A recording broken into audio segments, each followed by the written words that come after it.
Hi, I'm Cody Anderson, one of the pastors here at Parker United Methodist Church. Last summer, I took over working with our amazing teenagers, and while I thought that this would be a really easy step for me because I have two teenagers of my own, what I have found is that it has been a huge learning experience for me. For instance, early in June, I took the kids on a mission trip. And with that, there was a lot of driving around between different work sites and the different things that we were doing. And so the kids would always want to put on their music. So they would put on their music and immediately, it felt like this huge racket, just so much noise. And I couldn't understand it because it's not the music that I grew up with. Right? The music that I grew up with sounded different. It was easier for me to hear and to listen to. And my parents said the same thing about my music, right? That it was a bunch of racket. It wasn't like the music that they listened to. And the generation before them, it wasn't like the music that they listened to. Sometimes the music that is around us can feel like racket. And it's hard for us to really stop and to listen to the message.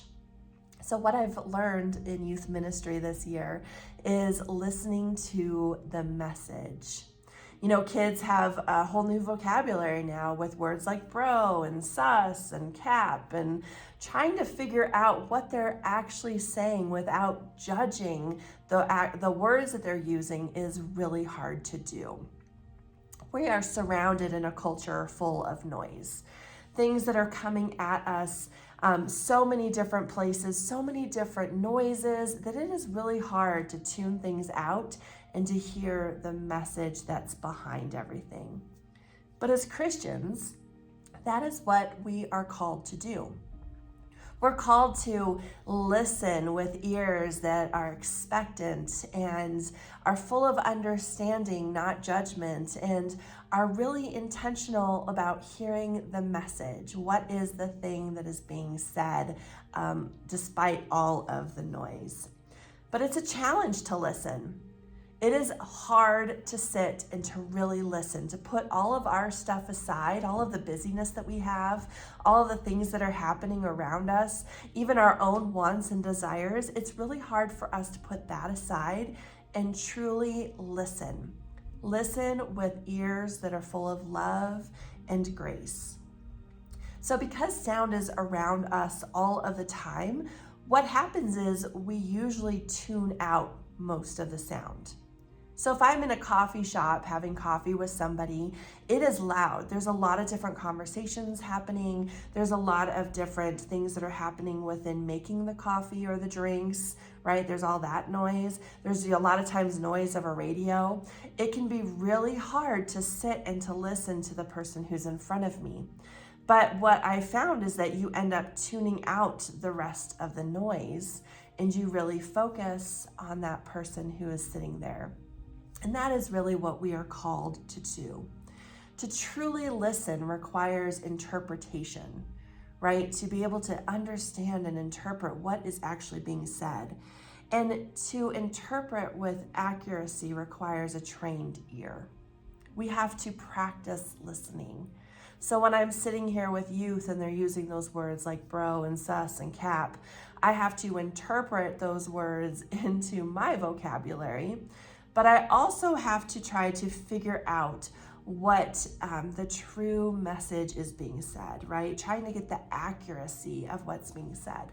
So a lot of times I have to ask follow-up questions.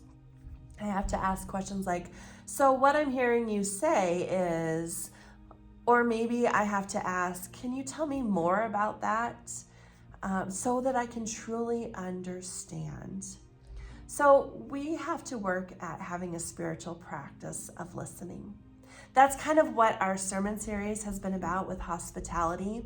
Not only how is our church being hospitable to people, how do we welcome people in, but also there's this hospitality of presence, this hospitality of listening.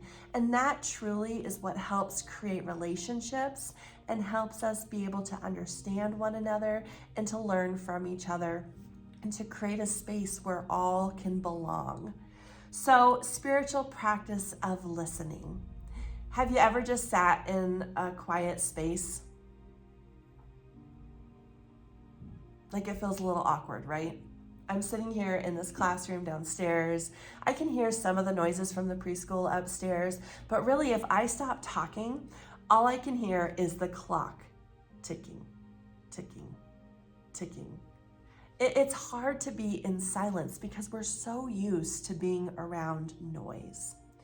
So the spiritual practice of listening requires us to get comfortable with some silence, to be able to take a step back, to not have our mind filled with thoughts or trying to come up with the next thing to say, but to try to empty ourselves and let God fill us, or let the person who is sitting across from us, let them have that space to fill us with their words.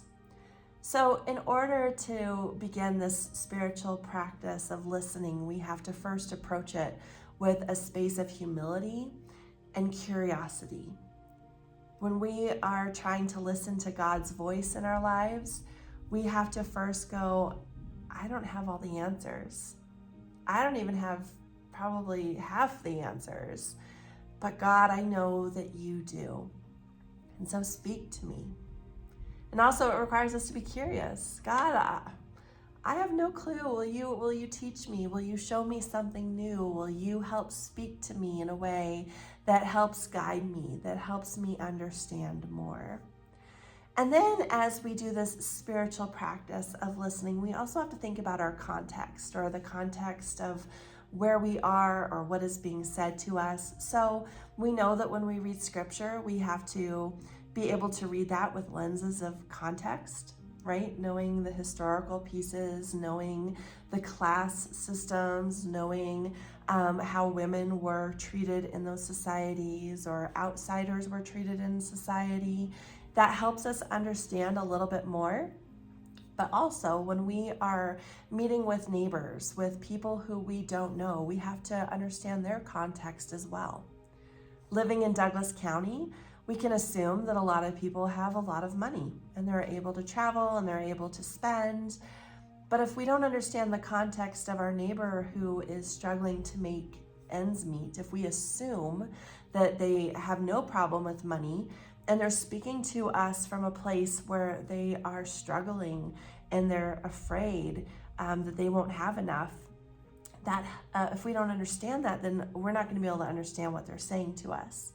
So we have to understand the context, and understanding the context is, again, asking questions, being curious, trying to understand more, and listening with an ear that helps inform us.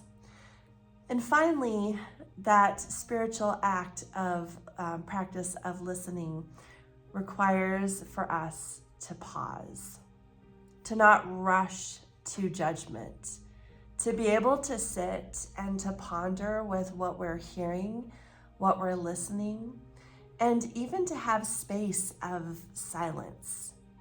Maybe you start off with a practice of just sitting in quiet for a minute, 2 minutes in your backyard, just to let God be present with you, let the noise around you just kind of be, and to sit and hear what is going on in your own mind, your own thoughts. And then try to extend that time. Try to have a little bit more time of space to have quiet, to let God enter in, to let past conversations enter in, to ask God to help you understand what you've heard or what you've learned. It's really an important time of intentionality and contemplation to allow God to enter in and speak to us in a new way. So, understanding is why we listen in the first place, right? We want to listen and we want to understand what is going on around us. So if we can open ourselves up to others, if we can truly listen with a spirit of curiosity and not judgment, of wanting to understand and not to prove someone right or wrong, that is the greatest gift of hospitality that we can offer to someone. So as we finish up this sermon series, as we head into this holiday weekend, I want to challenge you.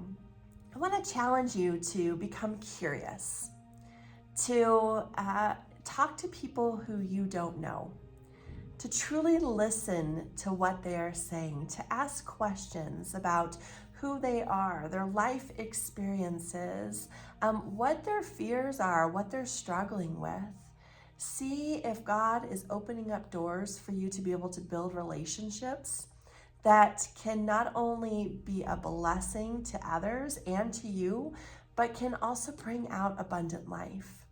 Where are the places that God might be calling you to reach out, to truly listen and to understand, so that maybe there's some work that you can do in those spaces? Whether it's walking beside somebody or mentoring them or just understanding what they're passionate about to help get focused into a new direction, whatever that way is, be open to the spirit of hospitality, of God who is always there to listen to you. Let that spirit reside in you and to always be open to listen to God and listen to others who are around you. See what you can learn with a spirit of curiosity and wonder.